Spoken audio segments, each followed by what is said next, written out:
Quando pensamos em Esmeralda, a primeira imagem que vem à mente pode ser a da jovem cigana de cabelos longos e negros, uma bailarina e dona de um sorriso encantador, que todos desejam proteger. Mas quem foi de fato a verdadeira Esmeralda? Aquela que Victor Hugo imortalizou em sua obra O Corcunda de Notre Dame. Uma história que transita por tragédia, injustiça e a complexidade da natureza humana.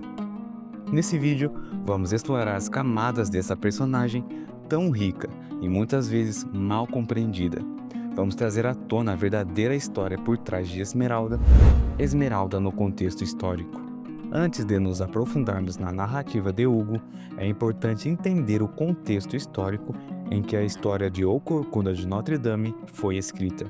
Publicado em 1831, o romance de Victor Hugo é um reflexo de um país marcado por profundas desigualdades sociais, uma cidade em transição, enquanto o poder da monarquia estava dando lugar às pressões sociais que culminariam na Revolução Francesa. É nesse cenário tumultuado que Esmeralda emerge, mas sua história vai muito além de uma simples novela romântica. O personagem de Esmeralda é inspirado na realidade da vida das ciganas no século XV, que eram muitas vezes vistas com desconfiança, perseguidas e marginalizadas pela sociedade francesa. A palavra cigano, com o tempo, se tornou um estigma associado a uma vida de transgressão, pobreza e muitas vezes a criminalidade. Mas Hugo, ao criar Esmeralda, não se limitou a fazer dela uma simples representação dessa marginalização. Ele a transformou em uma figura complexa, cheia de humanidade e que desperta empatia e reflexão no leitor. Origens da personagem. Esmeralda, cujo nome verdadeiro é Agnes, é descrita como uma jovem de 16 anos, cigana, que foi adotada por uma tribo errante. Hugo utiliza Esmeralda para criticar a perseguição dos ciganos, que é um grupo historicamente marginalizado na Europa, e ela é uma personagem que simboliza as jovens mulheres que viviam à margem da sociedade e enfrentavam discriminações e violência naquela época.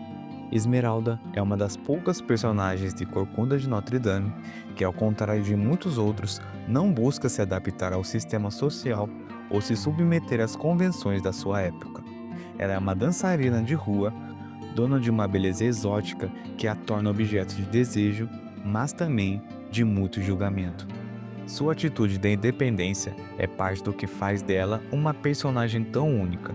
Ela não se submete aos padrões de comportamento das mulheres da época, algo que causa desconforto em várias figuras da história. Porém, em grande parte da obra, Esmeralda é cega ao seu próprio poder. Ela não percebe a profundidade da admiração que desperta em outras pessoas, especialmente nos homens que a rodeiam. O Capitão Phoebus, o Arquidiácono Frollo e até mesmo o Corcunda Quasimodo. Todos têm uma visão distorcida de Esmeralda, e ela, por sua vez, falha em entender o impacto que sua presença tem na vida deles. Esmeralda, um símbolo de liberdade e marginalização. Ao longo do romance, Esmeralda é uma mulher jovem e atraente que dança pelas ruas de Paris, encantando os passantes com sua beleza e habilidades de dança. Mas não se engane, ela é muito mais do que uma simples figura de sedução. Esmeralda é um símbolo de liberdade. A liberdade que os ciganos, como ela, desejam para si mesmos, longe das amarras da sociedade que os vê como inferiores ou perigosos. A protagonista é uma pessoa que resiste à opressão, mas por ser diferente, ela é constantemente perseguida. Ela não é a vilã ou a heroína típica de um conto de fadas. Esmeralda é uma vítima da sociedade, mas também uma sobrevivente. Ela faz parte de um grupo histórico perseguido, como os ciganos, e outros povos nômades que ao longo dos séculos enfrentaram uma brutal discriminação. O fato de Esmeralda ser cega à sua própria realidade, ao não perceber o quanto é objeto de desejo e de atenção, reflete a maneira como ela é tratada por aqueles que a rodeiam. A relação entre Esmeralda e Quasimodo, o Corcunda de Notre Dame, é uma das mais complexas e emocionantes do romance. Quasimodo, que é deformado fisicamente e socialmente isolado, encontra em Esmeralda uma das poucas pessoas que não o julga por sua aparência. Em um dos momentos mais tocantes da obra, Quasimodo defende Esmeralda da violência de uma multidão enfurecida.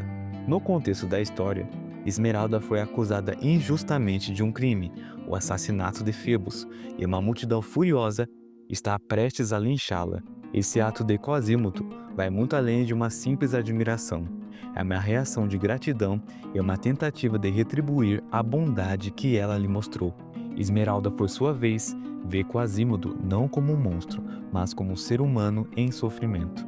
Ela, que sempre foi vista como uma estranha e indesejada pela sociedade, reconhece a dor do outro, criando uma conexão genuína entre ambos. Essa relação desafia as expectativas de beleza e bondade, pois a verdadeira humanidade no romance não se encontra na aparência, mas na empatia e na capacidade de amar sem julgamentos. A trágica realidade de Esmeralda. No entanto, a verdadeira Esmeralda de Victor Hugo não é uma história de final feliz. Aqui vai um spoiler. No final de O Corcunda de Notre Dame, escrito por Victor Hugo, a história de Esmeralda culmina em uma tragédia. Após ser acusada injustamente de assassinato, ela é condenada à morte. Durante o desenrolar da trama, Esmeralda é sequestrada pelo arquidiácono Cláudio Frollo, que está obcecado por ela, mas acaba sendo resgatada por Quasimodo, o sineiro deformado que também a ama. Esmeralda, no entanto, se vê dividida entre Quasimodo e Febos, o capitão da guarda, por quem nutre um amor romântico. Porém, Frollo, consumido pelo ciúme e pela obsessão, apunhala Febos e depois incrimina Esmeralda pelo crime. Apesar de Quasimodo tentar protegê-la, levando-a para dentro da Catedral de Notre Dame, onde a lei de abrigo a protege temporariamente, seus amigos ciganos acabam invadindo a catedral para resgatá-la. Eventualmente, Esmeralda é capturada novamente e levada para ser executada na praça da catedral. No clímax da história, Quasimodo assiste à execução de seu amor do alto da catedral. Em um ato de fúria e vingança, ele confronta Frollo, o arquidiácono obcecado por Esmeralda, e o lança do telhado da catedral. Após esse ato, Quasimodo desaparece da vista pública. Anos depois, o corpo de Quasimodo é encontrado em um túmulo ao lado de Esmeralda. Ele havia se refugiado em seu sepulcro, onde os dois são retratados abraçados, simbolizando a união deles na morte. Esmeralda é condenada à morte, não apenas por um crime que não cometeu, mas por ser quem ela é. Ela é julgada pela sociedade não por suas ações, mas por sua origem, sua classe social e até por seu próprio corpo. E essa foi a verdadeira história de Esmeralda. Se você gostou do vídeo, não se esqueça de curtir, comentar e compartilhar e se inscrever para mais conteúdo como este. Até a próxima!